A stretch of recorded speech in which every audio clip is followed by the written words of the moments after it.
شب هجر است و مرگ خویش می خواهم از خدا امشب.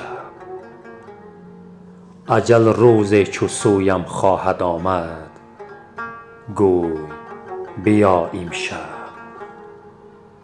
چنین دردی که من دارم نخواهم زیست تا فردا. بیا بنشین که جان خواهم سپرد امروز یا امشب. دل و جانی که بود آواره شد دوش از غم هجران.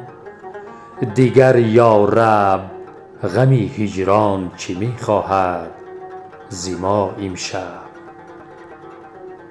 نه سر شد خاک درگاهت نه پا فرسود در راهت. مرا چون شمع باید سوخت از سر تا به پا امشب. شب آمد باز دور افکند از وصلت هلالی را. دریغا شد هلال و آفتاب از هم جدا امشب.